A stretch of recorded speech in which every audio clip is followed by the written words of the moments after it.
Women's March on Versailles stands as a pivotal event in the French Revolution, symbolizing the power of ordinary citizens, particularly women, to influence the course of history.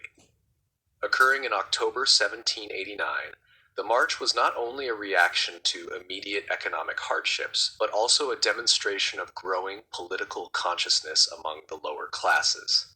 This essay explores the causes, events, and consequences of the Women's March on Versailles, highlighting its significance in reshaping the relationship between the French monarchy and its people. Context and causes. The Women's March on Versailles was born out of the dire economic conditions of late 18th century France. By 1789, the French population faced severe food shortages and skyrocketing bread prices, the staple of their diet. A series of poor harvests, compounded by financial mismanagement and economic policies favoring the wealthy, had left the working class in extreme poverty. Bread riots were common in Paris and the countryside as hunger fueled public anger. The political climate also contributed to the unrest. The French Revolution had begun earlier that year with the convening of the Estates General in May 1789, the subsequent formation of the National Assembly, and the storming of the Bastille in July. These events had shaken the foundations of absolute monarchy, but had not resolved the immediate grievances of the people. The monarchy's failure to address economic disparities and King Louis XVI's hesitance to support reforms amplified public frustration. Moreover, the lavish lifestyle of the royal court at Versailles contrasted starkly with the deprivation experienced by the common people. Queen Marie Antoinette, in particular, became a symbol of royal excess. Though the infamous phrase, "let them eat cake," is likely apocryphal, it encapsulated the perception of the Queen's indifference to the suffering of her subjects. The spark: bread shortages and political discontent. By early October 1789, Paris was on edge. Bread prices had surged again, and rumors spread that the king and court were indifferent to the plight of the people. Adding to the tension was the perception that the royal family and aristocracy were conspiring to undo the revolution. On October 1st, a lavish banquet was held at Versailles for the king's troops, during which attendees allegedly trampled on the tricolor cockade, the symbol of revolutionary unity. This perceived insult further inflamed public outrage. The catalyst for the Women's March on Versailles was the chronic bread shortage in Paris. Women, who were primarily responsible for purchasing and preparing food for their families, were particularly affected. Their daily struggles to feed their households turned them into vocal and organized participants in the revolutionary movement. On the morning of October 5th, 1789, a group of women began gathering at the markets in Paris. What began as an angry protest over bread soon transformed into a political demonstration. The women decided to march to Versailles, about 20 kilometers away, to demand action from the king. The March to Versailles. An estimated 7,000 women, accompanied by a smaller number of men and National Guardsmen, set out on foot for Versailles. Armed with makeshift weapons, pitchforks, knives, and muskets, they chanted slogans calling for bread and justice. Along the way, they were joined by additional protesters, including revolutionary agitators and soldiers. The march was characterized by its dual demands: economic relief and political accountability.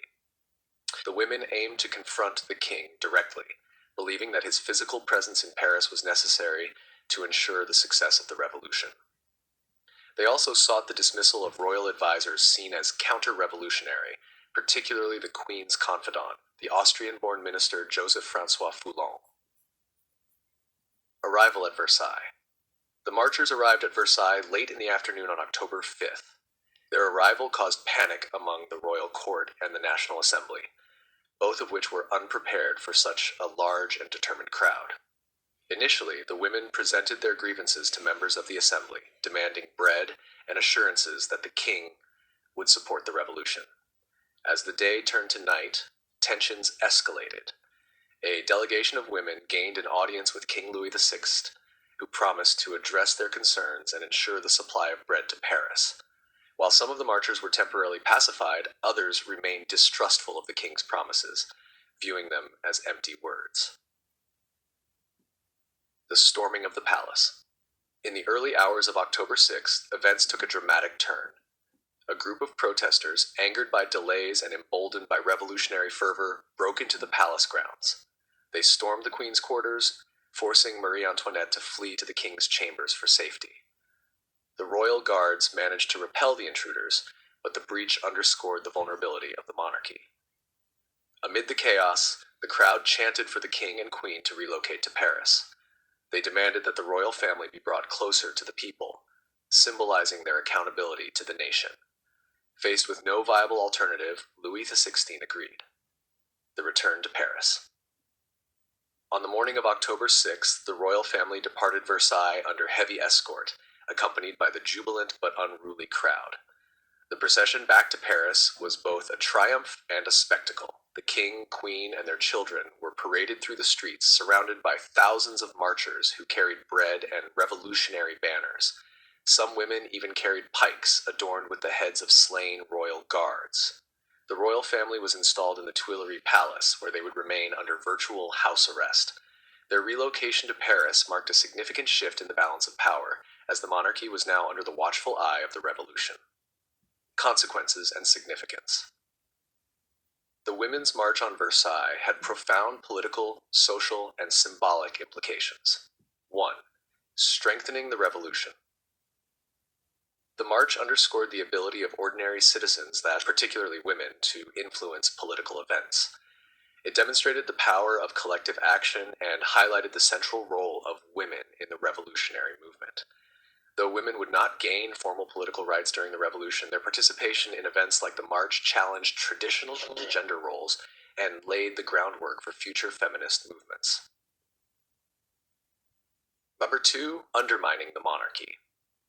The forced relocation of the royal family to Paris symbolized the end of their autonomy.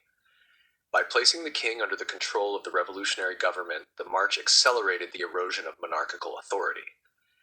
It also marked a turning point in the revolution, as the king's ability to resist reforms was significantly diminished. Number 3, economic and political reforms. While the immediate issue of bread shortages persisted, the march highlighted the need for systemic economic reforms. It also contributed to the growing influence of radical factions within the revolution, as public pressure forced the National Assembly to adopt more progressive measures. 4. Symbol of popular sovereignty. The Women's March on Versailles became a powerful symbol of popular sovereignty and grassroots activism. It demonstrated that the revolution was not confined to the elite intellectuals of the National Assembly, but was driven by the collective will of the people. The Women's March on Versailles remains one of the most iconic events of the French Revolution. It exemplifies the intersection of economic hardship, political discontent, and social change. The march not only reshaped the trajectory of the revolution, but also highlighted the agency of marginalized groups, particularly women, in shaping history. While women's contributions to the revolution were often overlooked or minimized in its aftermath, the legacy of the Women's March endures as a testament to their resilience and determination. It serves as a reminder of the transformative power of collective action and the enduring struggle for equality and justice.